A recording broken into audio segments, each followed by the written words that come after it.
하반야 바라밀다 심경관자재보살이 깊은 반야 바라밀다를 행할 때 오니 공한 것을 비추어 보고 온갖 고통에서 건너느니라. 사기자여 색이공과 다르지 않고 공이색과 다르지 않으며 색이고 공이요 공이고 색이니 수상행식도 그러하니라. 사지자여 모든 법은 공하여 나지도 멸하지도 않으며 더럽지도 깨끗하지도 않으며 늘지도 줄지도 않느니라.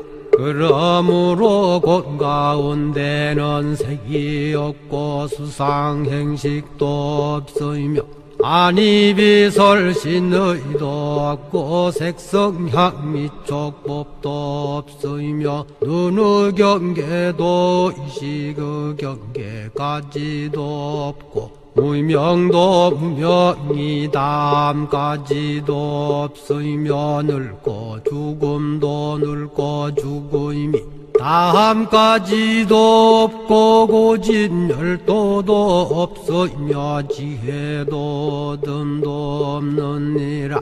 얻을 것이 없는 까닭에 보살은 반야바라밀다를 의지함으로 마음에 걸림이 없고 걸림이 없으므로 두려움이 없어서 뒤바뀐 헛된 생각을 멀리 떠나 완전한 열반에 들어가며 삼세의 모든 부처님도 반야바라밀다를 의지함으로 세상의 깨달음을 얻느니라. 반야바라밀다는 가장 신비하고 밝은 주문이며 위없는 주문이며 무엇과도 견줄 수 없는 주문이니 온갖 괴로움을 없애고 진실하여 허망하지 않음을 알지니라. 이제 반야바라밀다주를 말하리라.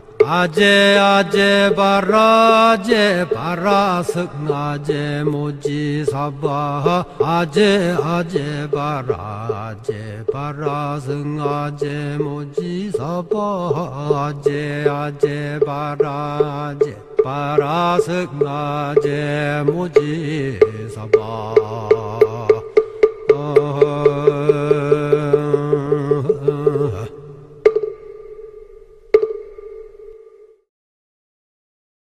예, 안녕하십니까. 조금 전에 소개받은 동국대학교 경찰사법대학의 곽대경 교수입니다. 이 정각원에서 제가 법사로서 이야기를 해야 되는 그런 어떤 소임을 맡아서 상당히 영광스럽기도 하고요. 그리고 좀 걱정스럽고 조심스럽기도 합니다.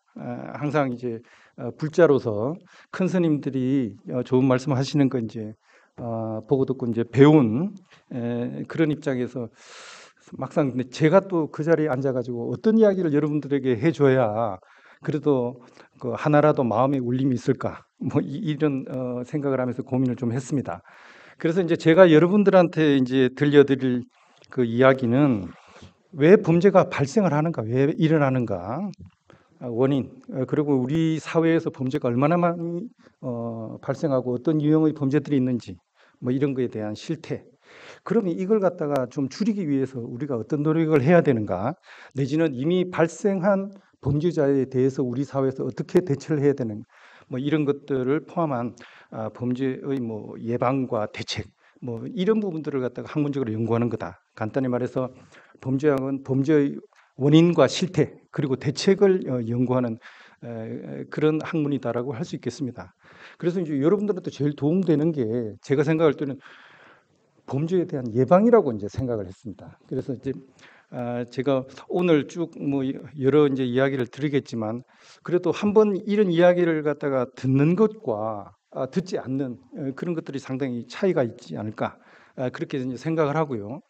그리고 이제 범죄를 예방하기 위해서는 결국 범죄가 어떻게 발생하고 이루어지는지 범죄의 수법 뭐 이런 것들을 가지고 이제 알게 돼야 되는데 제가 오늘 이제 특히 강조해서 할 이야기는 사기 범죄입니다. 사기 범죄 중에서도 이제 특히 우리나라에서 이제 발생하고 있는 주식방 그리고 이제 코인 이걸 리딩방이 있습니다. 주식이나 코인 리딩하는 그런 것과 관련된 사기 범죄가 지금 대한민국에서 엄청나게 많이 이제 발생하고 있는데 그것에 이제 관련된 그런 이야기를 해드릴까 그렇게 이제 생각을 하고 준비를 해왔습니다. 우선 이 뭐 불교와의 그 인연 뭐 이걸 좀 말씀을 드리겠습니다. 이 연기와 이제 불교와의 뭐 인연인데요. 우선 이제 불교에서 굉장히 뭐 연기 굉장히 이제 중요한 개념입니다. 이건 인연 따라서 이제 일어났다 사라지는 뭐 이런 걸 이야기하는데요. 이 세상에 존재하는 모든 뭐 사물, 사람 모든 존재들은 반드시 그것이 생겨난 그런 원인이 있고 그리고 그 조건에 따른 그 연기법 여기에 맞춰 가지고 생겨나고 사라지고 한다. 뭐 이게 이제 연기의 의미라고 합니다.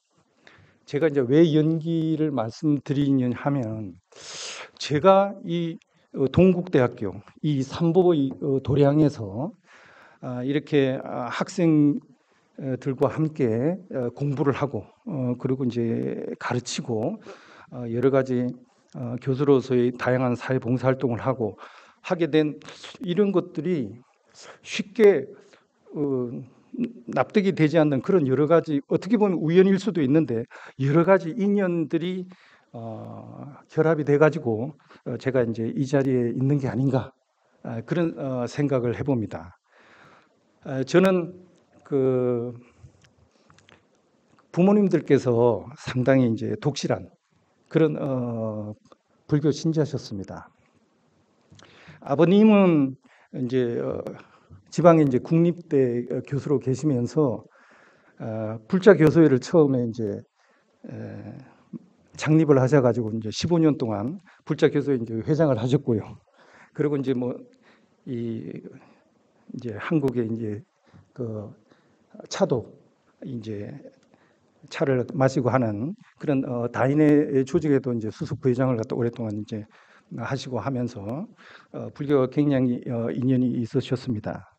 그래서 그 대학에 계실 때도 이제 대학 교수로서 뭐 학장도 하고 도서관장도 하고 하시면서 그때도 여러 가지 불교 활동을 하셨지만은 아버님께서 그 정년퇴직을 하시고 나서 송강사에 15년 계셨어요. 그래서 이 소위 말해서 유발거사가 머리가 긴 법사가 스님도 아닌데 이 송강사 그러면 우리나라의 그 3대 사찰 중에 하나 아닙니까? 불법승할 때 승보 사찰입니다.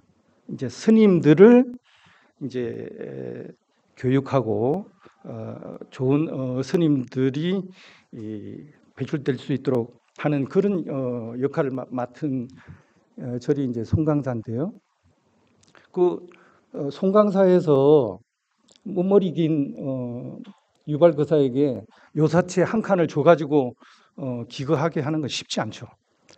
근데 이제 왜 그랬냐면 아버님이 전국 불이래. 그게 이제 어떤 조직이냐 하면은 송강사에서 많은 그 학생들이 이제 공부를 하시는데 그 스님들이 공부할 수 있도록 전국에 있는 각 도시마다 있는 그 신도에서 이제 장학금을 갖다 받아가지고 그 장학금을 이제 운영을 해서 이제 이자도 받고 여러 가지 뭐 또 수익이 남도록 활동을 하고 그래서 그 돈으로 그 수백 명의 스님들이 공부할 수 있도록 하는 그 장학재단 그게 이제 불이랍니다.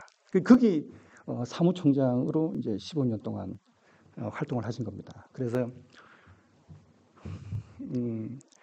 사실 뭐 그 스님들과 똑같이 뭐 새벽 3시 반 이래 가지고 아침 예불도 하시고 전국의 도시를 돌아다니면서 스님들이 공부할 수 있는 그 장학금을 좀 시주를 해 주십사, 그걸 갖다가 권선하는 그 역할을 갖다 이제 15년을 하셨습니다.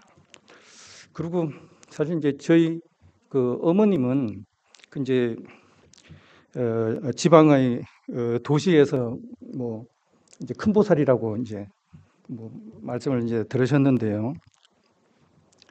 이 어머님께서 이제 염원을 하신 것이 6.25 전쟁 때 불타버린 절이 있었어요. 그게 이제 지리산 중턱에 있는 절이 있는데 그 절을 중창하는 걸 염원을 하셨는데 그걸 갖다가 그 위에 정조 외할머니 그리고 또 외할머니도 그 염원을 하셨는데 그걸 이루지 못했어요.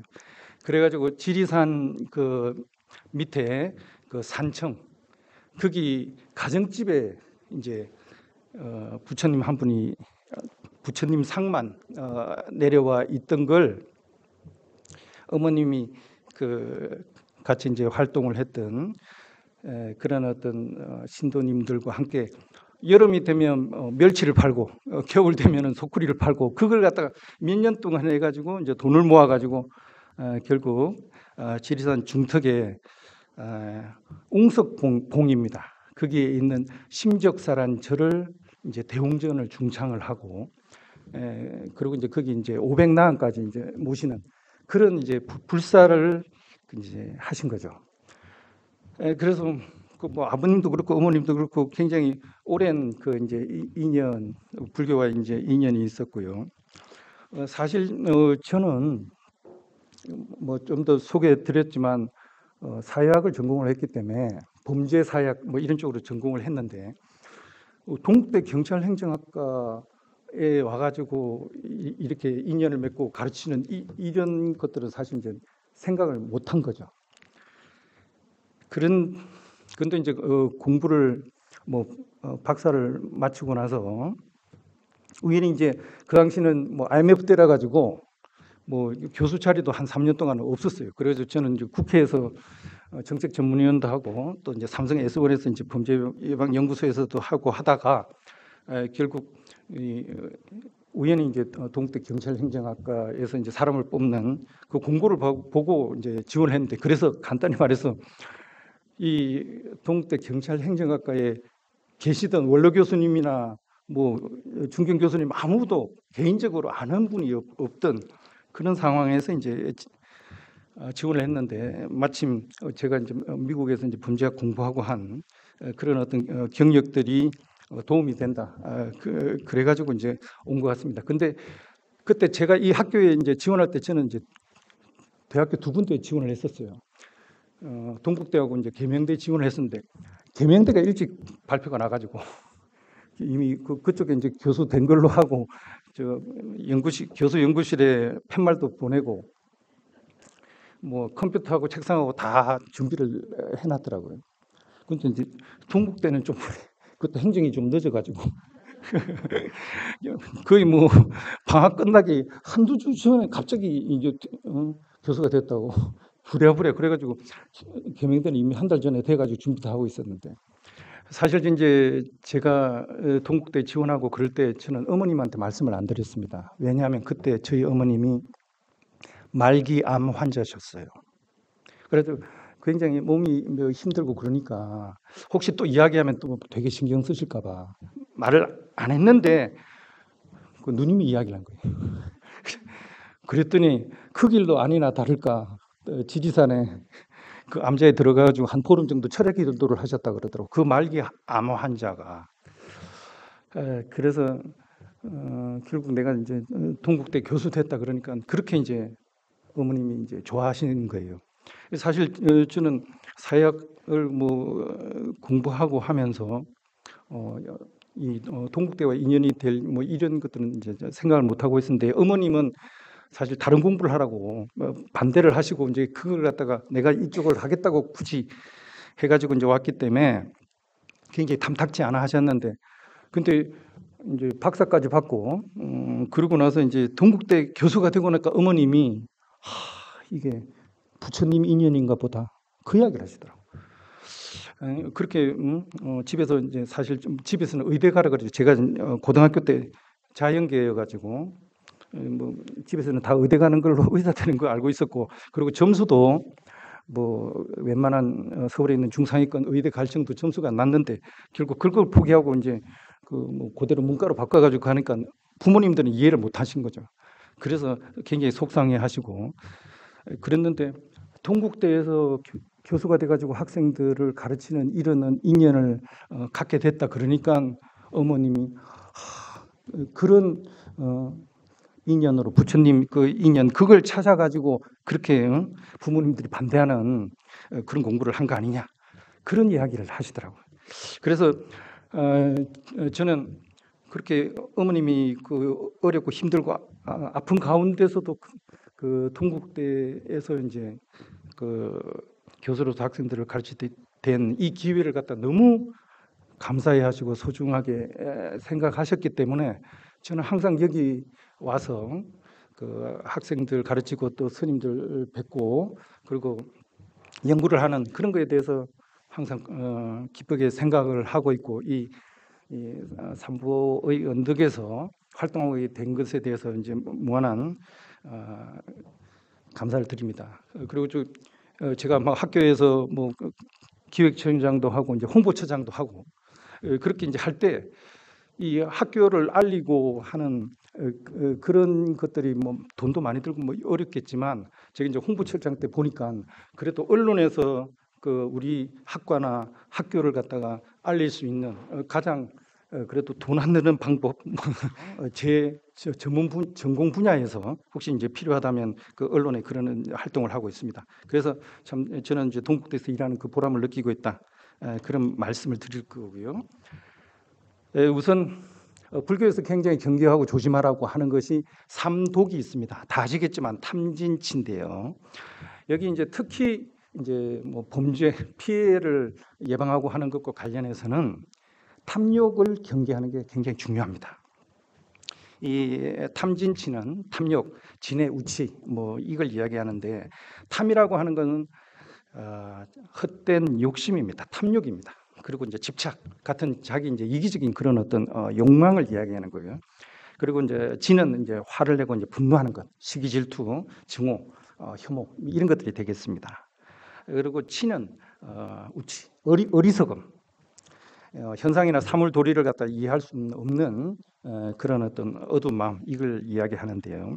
이런 탐진치 중에서 사실 우리가 이 물질이 풍부한 그런 어떤 자본주의 사회에 살면서 사실 물질 내지는 돈에 대한 욕심 이게 없을 수는 없습니다.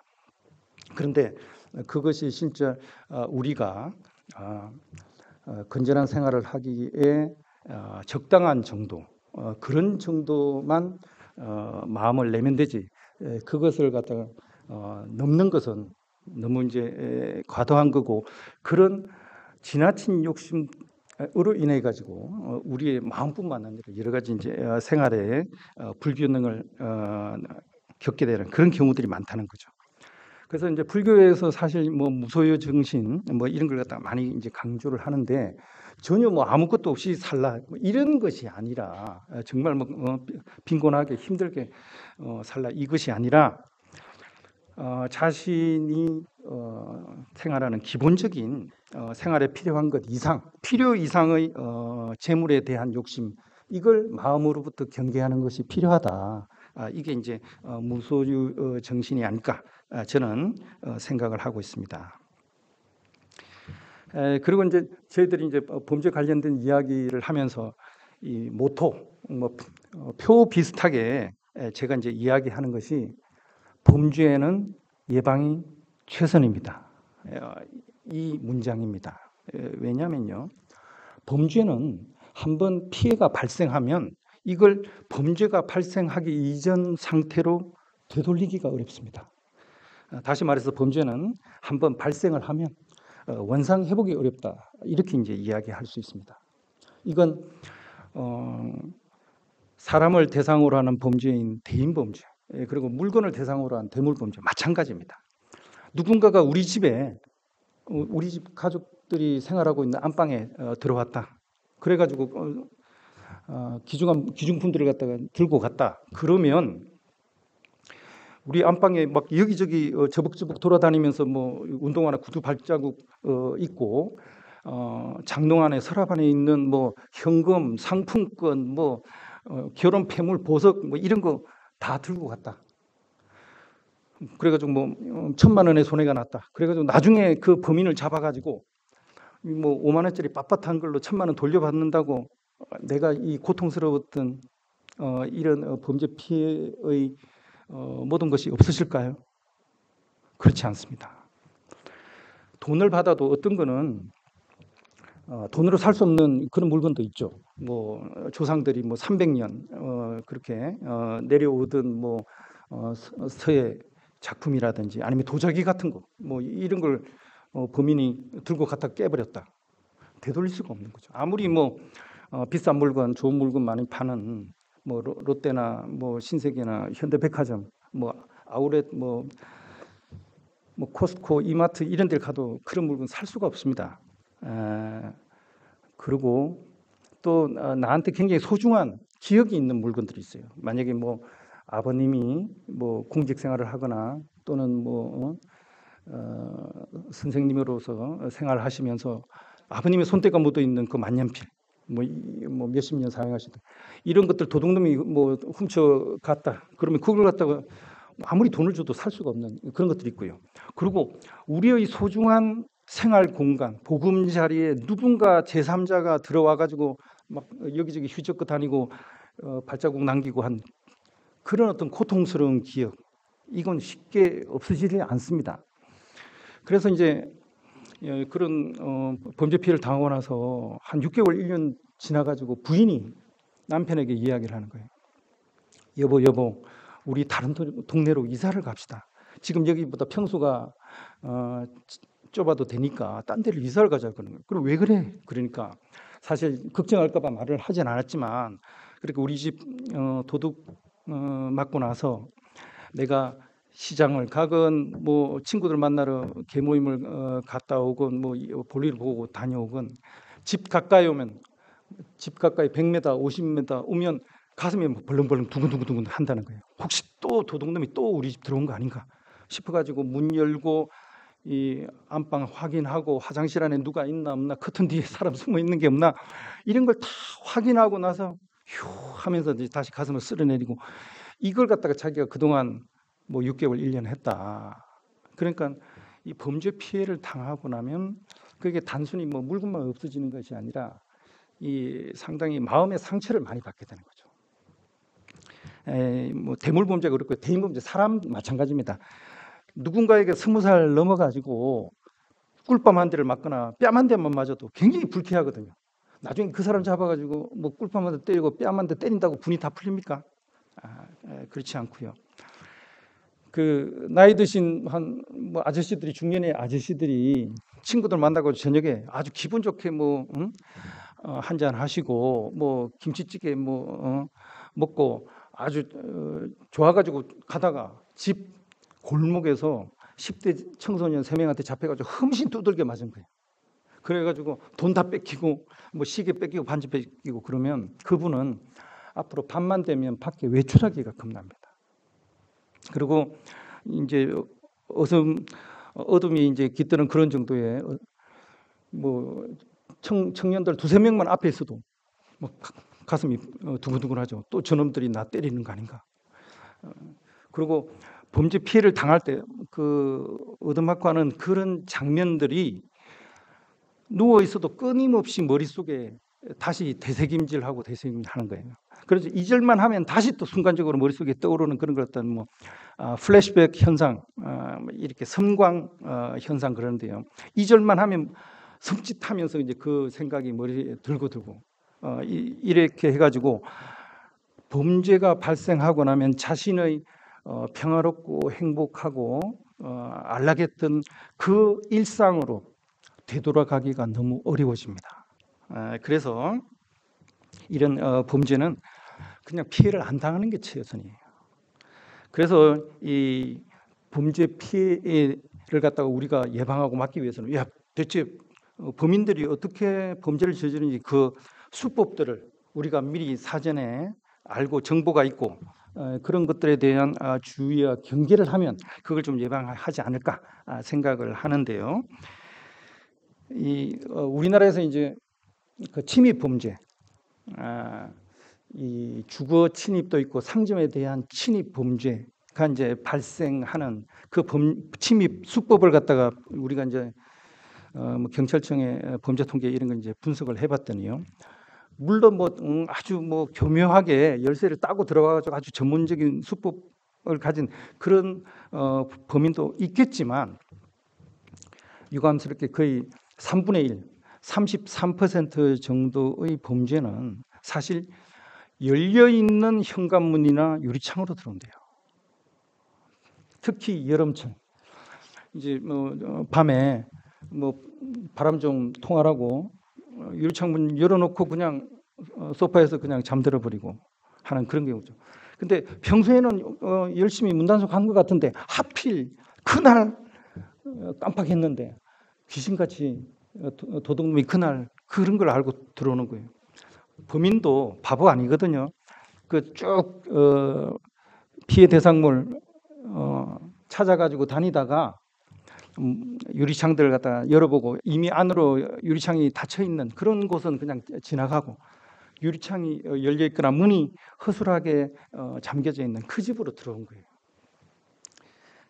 그래서 우리가 생활 속에서 주의하고 조심하고 단속을 한다면 이런 침입 절도 범죄의 33%를 사실 막을 수 있다. 이렇게 이제 이야기할 수 있는 거죠. 그래서 이런 범죄 수법들을 우리가 이제 사전에 좀 알고 있는 거 이런 게 이제 필요하겠다. 이런 거고요. 지금 대한민국에 뭐 당연히 뭐 주식이든 코인 가지고 돈 벌려고 하는 사람 뭐 혈안이 된 사람 굉장히 이제 많습니다. 그런데 지금 최근에요. 그 유명 인사들 이제 뭐 저하고 이제 그 이제 방송에서 같이 이제 방송하신 분 중에 김영익 교수라고 이전에 이제 대한 투자 정권 회사의 부사장까지 하신 그런 분도 있고요. 그리고 뭐 개그맨 중에 이제 상당히 뭐 재테크를 잘했다. 뭐 얘는 황현이라든지 뭐 김미경 강사 뭐 이런 분들 얼굴이 딱 전면으로 나와 있고 그런 사람들이 광고하는 것처럼 해가지고 이제 클릭을 하도록 유도하는 그런 데가 있습니다. 그 이제 주로 이제 마이크로소프트 같은 이런 플랫폼이 있는 거기에 그 배너 이제 클릭하면 이제 거기 이제 들어가게 하는데요. 이런 유명 인사들을 사칭해요. 그런데 이제 이 사람들의 얼굴이 진짜 그 사람 사진이고 맞아. 그런데 지금 무슨 기술이냐면 딥페이크라는 기술이 있습니다. 그러니까 이 인터넷에 그 사람의 얼굴 모양 그걸 갖다 그대로 떼내고요. 다른 사람의 얼굴을 갖다가 그대로 집어넣는 그런 기술이 이제 딥페이크 기술인데 이렇게 생각하면 돼요. 예전에 우리가 그 주민등록증 그걸 비닐 안에 사진을 붙인 그런 주민등록증 예전에 다니고 있었잖아요. 그때 남의 사진 떼내고 이제 자기 사진 넣어가지고 이제 비닐 덮어가지고 사용하고 뭐 이래가지고 가짜로 사용하는 그런 것처럼 지금 그게 이제 인터넷상에서 이제 벌어지고 있는 거다. 그래서 그런 뭐 유명한 아주 주식 투자의 고수라고 하는 그런 사람 얼굴이 있고 그 사람이 실제로 이제 말을 하고 설명하고 하는 말 모양 이런 것도 본인인 것 같아. 그런데 그런 게 다 가짜예요. 그렇게 해가지고 이제 일반인들로 하고 거기 이제 들어오게 하는 그런 인터넷과 이제 모바일 플랫폼을 이용한 이런 범죄가 많고요. 그리고 또 보면 주식 리딩방 중에 여러분들한테 막 뭐 굉장히 자기들이 뭐 종목들 알려주고 언제 사야 될지 팔아야 될지 알려줄 테니까 자기들 카톡방으로 들어오라고 초청하고 하는 이게 있습니다. 거길 가보면 막 감사합니다. 뭐 알려주신 덕분에 뭐 300% 벌었네요. 지난 6개월에 1,000만 원 있네요. 감사합니다. 대박입니다. 막 만나면 뭐 식사 대접할게요. 뭐 온갖 이야기를 하는 거예요. 무슨 종목 뭐 일주일 만에 뭐 100% 감격입니다. 뭐 이런 식으로 온갖 소리를 해놨는데 거기가 다 가짜예요. 무슨 얘기냐? 여러분을 오라고 이제 초대한 그 카톡방에 그 막 여러 가지 그 문자를 하고 댓글하는 이 사람들이 가보면 오피스텔이나 사무실에서 쭉 삥 둘러 앉아가지고 한 사람이 지금 휴대폰 10개를 가지고 여기 막 문자를 넣고 저기 문자를 넣고 그렇게 하는 경우도 있고요.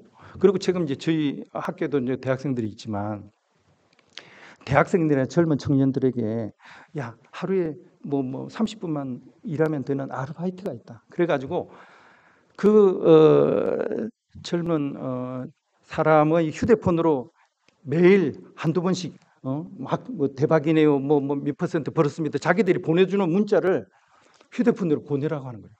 그러니까 초대돼가지고 들어가 보면 막 여기저기서 뭐 몇백 퍼센트 벌었다, 몇백만 원, 몇천만 원 벌었다, 막 이러면 마음이 막 동동거리죠. 야, 조급함이 납니다. 야, 난 못 벌었는데 이 사람들이 주변에 이렇게 돈 많이 벌었단 말이야.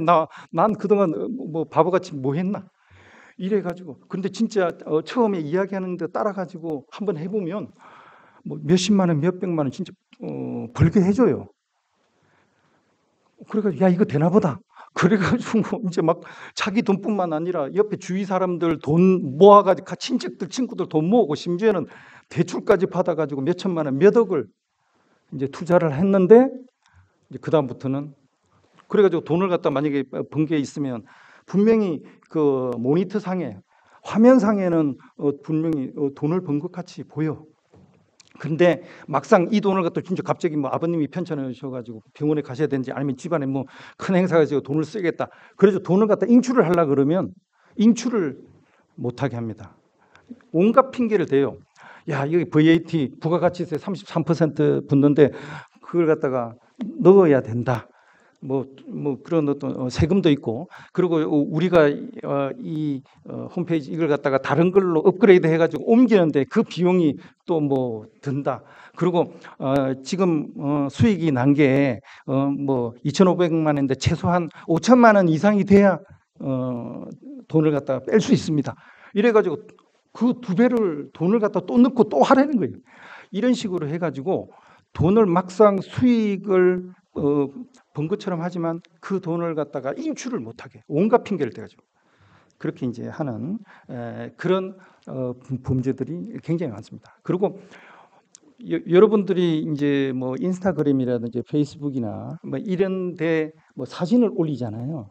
막 내가 동해안에 가서 뭐 남해안에 가서 멋지게 폼 잡고 뭐 수영도 하고 사진 보고 올리고 그걸 했는데 그걸 보고 외국의 사람들이 그 사진 너무 멋있다. 뭐 너무 좋아 보이는데 나도 한국 한번 놀러 가고 싶다. 그러면서 개인적으로 친구하자. 막 이러면서 처음에 이제 인간적인 그런 어떤 접근을 합니다.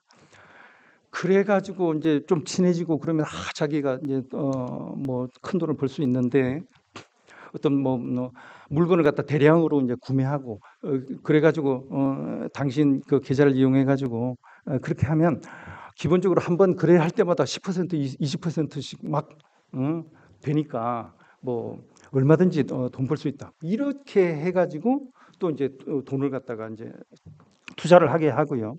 그러고 나서 유감스럽게 다 달러거든요. 나중에 뭐 막상 돈을 갖다가 뺄라 그러면 이제 그 제대로 이제 인출이 안 되는 온갖 이유들을 대는 거죠.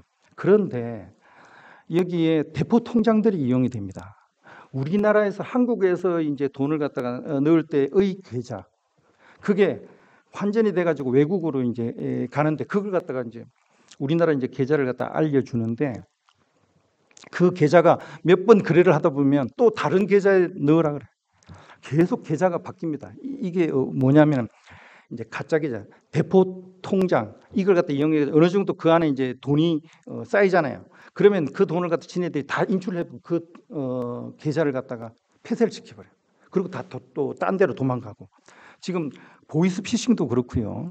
지금 이런 식의 이제 투자 사기 뭐 이런 것들이 많아가지고 처음에 뭐 몇십만 원, 몇백만 원의 돈은 번 것 같지만 막상 본격적으로 이제 뭐 큰 돈을 갖다 투자를 하고 그러면 내가 돈을 갖다 인출할 수 없게 그렇게 이제 만든다. 그래서 지금 이제 대한민국에서 그런 사이버 범죄 그리고 이제 스마트폰을 이용한 그 사기 이게 급격하게 증가하고 있다. 예전에는요 사기 그러면은 그래도 뭐 좀 세상 물정도 꽤 알고 그래도 좀 나이 어느 정도 지긋한 주로 이제 중년의 그 아저씨들이 많이 사기를 쳤단 말이에요. 뭐 투자 사기, 부동산 사기 이게 그래도 대면 관계 얼굴을 마주본 상황에서 사기를 쳤는데 최근에는 이게 사실 이제 다 사이버 세상으로 많이 들어가 버렸어요.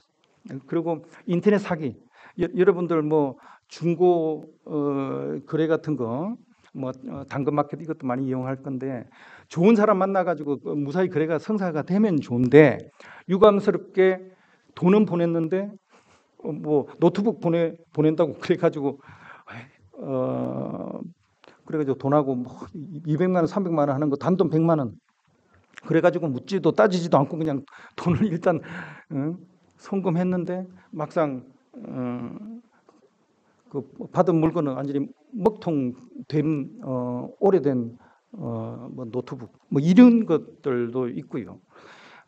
중간에 그 이런 걸 방지하기 위해 가지고 돈을 갖다 어디 보내고 거기서 완전히 확실하게 물건이 받았다는 게 되면 거기서 이제 또 보내주는 그런 사이트들이 있거든요. 그런데 그 사이트를 갖다가 또 사기를 치는 거예요.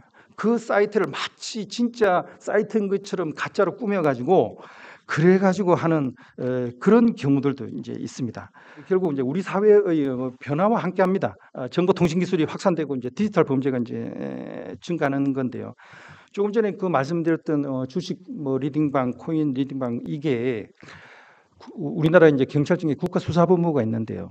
작년 9월부터 1월까지 올해 1일까지 4개월 동안에 이제 특별 단속을 해봤더니 4개월 동안에 리딩방 불법 행위가 지금 전국에서 이제 1,452건이 발생했고요. 피해 액수가 1,266억입니다. 4개월 동안에. 근데 이게 그 4개월 이전에나 이후에 피해도 있고 굉장히 다양한 형태로 이제 피해를 당하고 있기 때문에 실제로 이제 저희들이 이제 추정하기는 실제로는 이미 이런 주식 리딩방, 코인 리딩방 이걸 이용한 피해가 우리 대한민국에서 1조가 넘는 걸로 그렇게 이제 파악하고 그리고 이게 주식 리딩방의 피해 규모가 1인당 피해 규모가 엄청나게 커요. 왜냐하면 이 주식 투자하고 하는 그런 사람들이 처음에 뭐 몇백만 원 이익을 갖다가 얻고 그러면 야 이거 돈 많이 버는구나 되는구나 이렇게 해가지고 막 자기 있는 돈 없는 돈 또 주변 사람들한테 받고 또 자기가 대출하고 이래가지고 이제 투자를 하기 때문에 평균적으로 거의 한 1인당 그 1억 이상의 피해 액수가 추정이 되고 있다. 그리고요. 지금 우리나라가 이제 상당히 이제 뭐 고도 이제 산업 사회로 이제 접어들었는데요. 그래서 이제 옛날처럼 우리가 굉장히 1년에 뭐 경제 성장률이 10%가 넘고 하던 그런 70년, 80년대 그 시절은 이미 지났습니다. 잠재 성장률이 지금 뭐 2.5% 이렇게 이야기하고 있는 이런 상황에서 뭐 6개월에 뭐 300% 뭐 1년에 뭐 몇천만 원 벌게 준다고 하는 이런 귀에 솔깃한 이야기들 이런 것들은 다 이제 사기다. 이렇게 이제 보시면 되고요. 사기범들이 나한테 아주 솔깃한 이야기할 때 한번 스스로를 한번 생각해 보세요.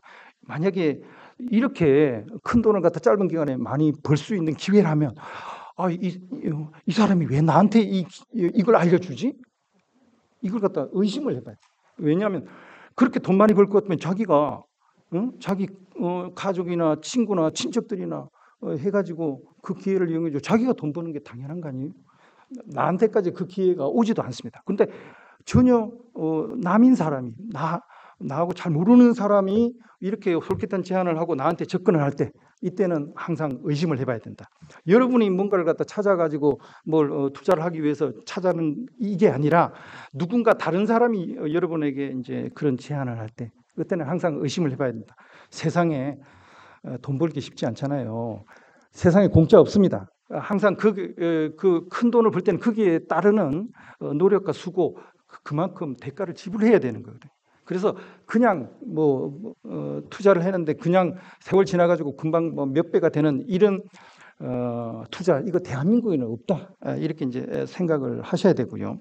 그래서 경찰에서는 올해 이 여러 가지 주식이나 코인 리딩방 같은 이런 악성 사기 이런 것들이 우리 전통적인 범죄 살인이라든지 강도, 성폭력 이런 5대 강력 범죄보다도 이제 더 많이 증가할 거다. 이렇게 이제 우려를 하고 있고요. 실제로 그게 통계로 직접 나왔는데요. 그래서 이런 걸 보면 야, 우리나라 대한민국은 정말 사기 공화국이다. 이걸 갖다 이야기할 수 있습니다. 올해 2024년 1분기니까 1월 1일부터 3월 31일까지 가장 최근 통계입니다. 오늘 언론에 이제 발표가 된 건데요. 사기 범죄가 10만 7,222건이 됩니다. 그런데 이 기간 동안에 전체 범죄가 37만 8,908건입니다. 그러니까 사기 범죄가 발생한 것이 전체 범죄 중에 28.2%예요. 제일 범죄 유형 중에 제일 많이 발생한 거예요. 그러니까 야, 우리나라 대한민국 엄청나게 이제 사기가 많이 발생하고 있구나 이걸 갖다 알 수 있고요. 그래서 이거는 이제 일본하고 비교해 보면 일본은 이제 재작년 2022년도에 사기 범죄가 1년 동안에 일본에는 3만 7,928건입니다. 그래가지고 일본 전체에서 발생한 범죄 60만 1,331건에 비해 가지고 사기 범죄가 6.3%. 그러니까 우리보다 보세요. 퍼센트로 따지면 우리가 4배 이상 28%고 여기는 6%고 그러니까 4배 이상이다. 물론 통계 기준이 다르고 이런 걸 다 감안하더라도 대한민국에 얼마나 사기 범죄가 많이 발생하는가 이걸 갖다가 이제 알 수 있다. 이렇게 이제 이야기 드릴 수 있습니다. 그래서 어디 투자하고 이제 돈을 갖다가 넣어야 될 그런 상황이 있을 때 반드시 여러분 주변에 여러분을 가장 아끼고 사랑하고 여러분들을 끔찍히 위해주는 세 사람에게 물어보세요. 내가 진짜 이런 제의가 들어왔는데 여기다 투자해도 됩니까? 여러분을 제일 아끼는 여러분 가족일 수도 있고 아니면 여러분들의 친구일 수도 있고 그 세 사람 중에 한 명은 반드시 그 분야의 전문가. 예를 들어주고 주식 전문가일 수도 있고 그 투자하려는 분야가 부동산이면 부동산 전문가. 이런 세 사람 중에 반드시 한 명의 전문가를 포함해서 여러분을 가장 소중하게 생각하고 아끼고 여러분을 사랑하는 그 사람들 세 사람에게 물어가지고 그 사람 세 사람 다 여기는 괜찮은 것 같다.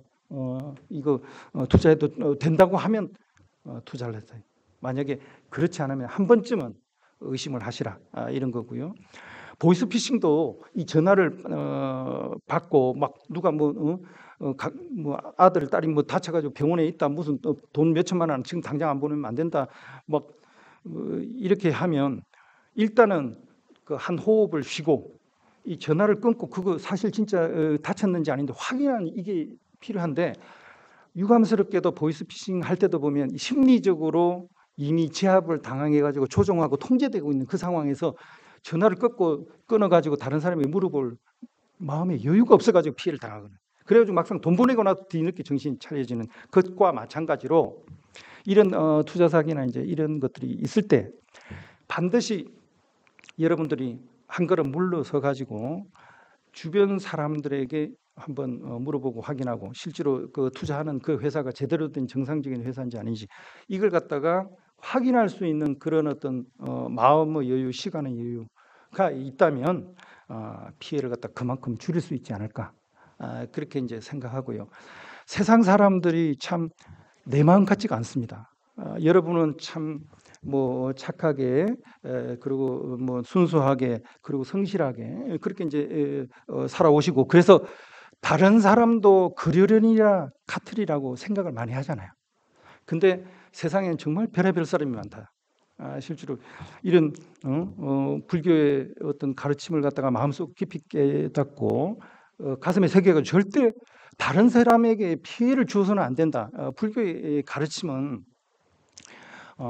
절대 남에게 피해 입히지 않고 함께 더불어 살아갈 수 있는 그런 어떤 그런 불국토, 그런 불국 정토를 같이 만들어 가자라는 게 이제 그 불교의 가르침이라고 저는 생각하고 있는데요.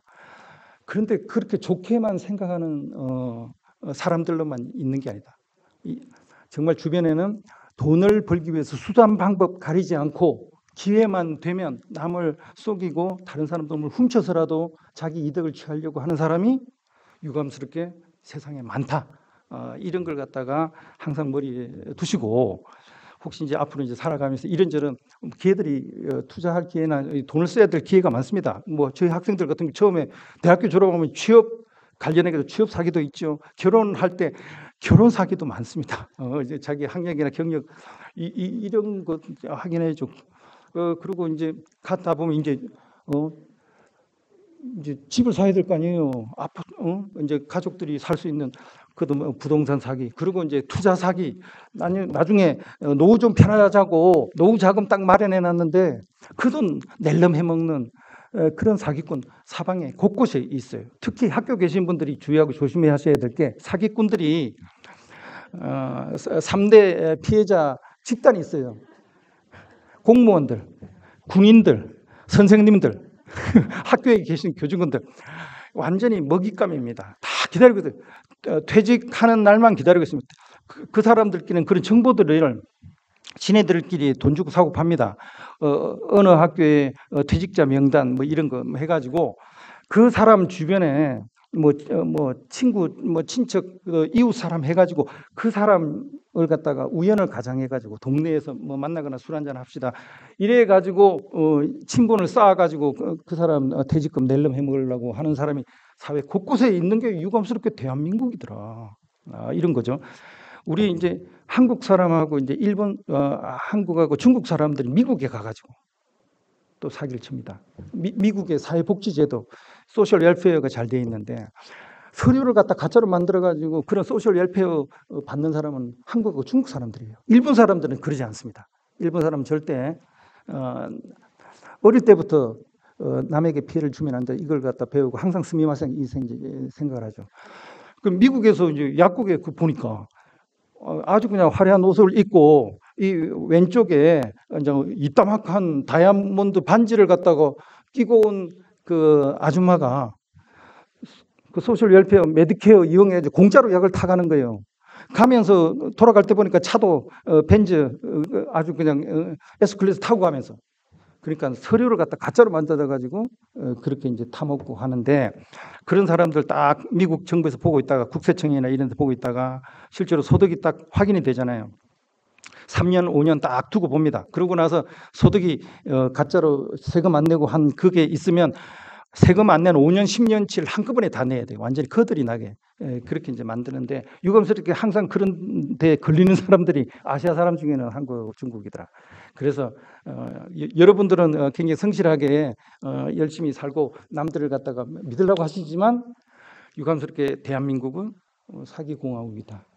그래서 항상 생활 속에서 주의하고 조심하고 단속하는 거예요.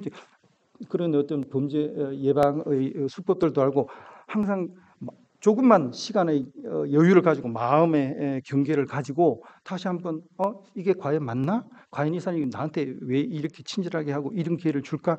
이걸 항상 의심하는 그 마음, 그걸 갖다 한번 내보시면 여러분 평생 피해를 당하지 않고 행복하게 살 수 있지 않을까, 그렇게 생각합니다. 감사합니다.